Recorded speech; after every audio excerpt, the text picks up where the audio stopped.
Lucas, capítulo 13, versículo 10, diz assim: Ora, ensinava Jesus no sábado numa das sinagogas. E veio ali uma mulher possessa de um espírito de enfermidade. Havia já 18 anos. Andava ela encurvada, sem de modo algum poder endireitar-se. Vendo-a Jesus, chamou-a e disse-lhe: Mulher, estás livre da tua enfermidade. E impondo-lhe as mãos, ela imediatamente se endireitou e dava glórias a Deus. O chefe da sinagoga, indignado de ver que Jesus curava no sábado, disse à multidão: 6 dias há em que se deve trabalhar. Vinde, pois, nesses dias para serdes curado, e não no sábado.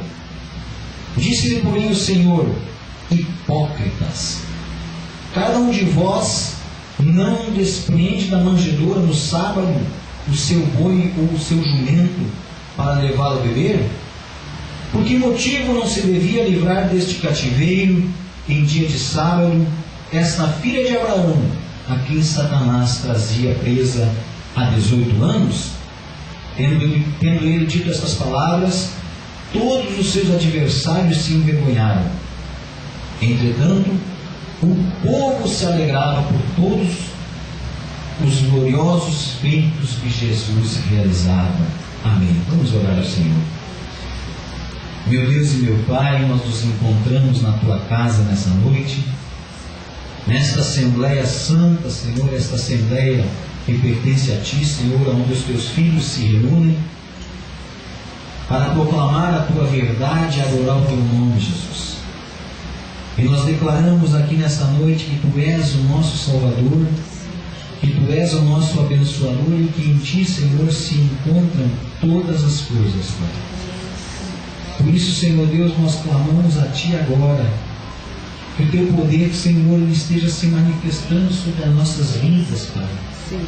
E que em Ti, Senhor Deus, seja, Pai amado, o nome do Senhor glorificado, ó Deus, através das nossas atitudes.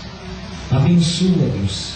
É necessário, Pai, que a Tua palavra se torne rema, se torne revelada, para que nós venhamos aprender o que o Senhor quer nos ensinar nessa noite. Em nome do Teu Filho Jesus Cristo, Deus, eu Te peço que o Senhor esteja nos curando e nos abençoando com a Tua graça. Amém, Jesus. Amém. Glória a Deus. Você pode tomar assento em nome de Jesus. Amém? Nós vamos estar falando nessa noite sobre o dia a dia de Jesus. Amém?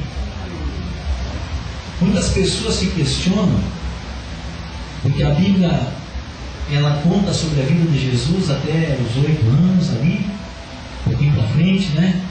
E depois, até a idade de Jesus menino, né? Ele era um garoto. E depois, a Bíblia volta a se reportar a Jesus aos 30 anos. E muitas pessoas se perguntam o que aconteceu, o que Jesus fez nesse tempo, da sua meninice, da sua época de garoto, até o tempo da fase adulta, lá com 30 anos já, o que Jesus fez. E é só nós pararmos um pouco e analisarmos e lermos as Escrituras, que nós vamos chegar à conclusão que Jesus, ele estudou as Escrituras Sagradas nesse tempo. Porque você vê em vários textos Jesus dizendo, citando textos do Antigo Testamento, citando textos das leis, e mostrando aquelas pessoas ali o que os profetas haviam falado e o que ele estava falando. E questionando muitas vezes os fariseus, os escribas, sobre as leis que eles falavam, que eles seguiam, e o que o próprio Jesus estava ensinando. Então Jesus, ele teve o seu dia a dia. Jesus não sumiu na sua infância e foi para um local distante, como alguns dizem que ele foi para a América, outros dizem que ele foi para outros lugares, e para aprender algumas doutrinas, e depois voltou lá para o seu povo. Não, Jesus ele esteve no meio daquele povo, tanto é, e viveu ali no meio daquele povo, tanto é quando um dia ele vai para o seu povo e começa a fazer milagres ali, começa a falar, Eles olham e dizem assim, mas esse aí não é o filho de Maria, não é o filho de José, de Jesus? Por que eles falavam isso? Porque eles conheciam aquele que está ali. E todos nós podemos ter a certeza de que se uma criança ela sai do nosso convívio, enquanto ela é um jovenzinho ainda, uma criança, e retorna aos 30 anos, vai ser muito difícil de nos reconhecer. Porque as fisionomias mudam, a altura muda, muitas vezes a cor do cabelo muda, o porte físico muda, a fisionomia, os traços, alguns mudam, e aquelas pessoas olhavam para Jesus e diziam, mas esse aí é o filho de Maria, esse aí é o filho de José, o Jesus. Então eles conheciam que o Jesus tinha o seu dia a dia. Jesus, ele tinha as coisas, as atividades diárias dele. E quando chega aos 30 anos, Jesus entra numa nova fase da sua vida, que é a fase conhecida como a fase pública da vida de Jesus.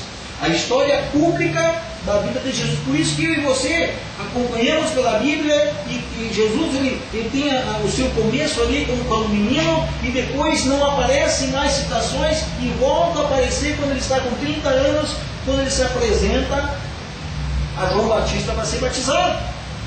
Então entra a nova fase da vida de Jesus, a fase pública, a fase que as Escrituras trazem para todos nós.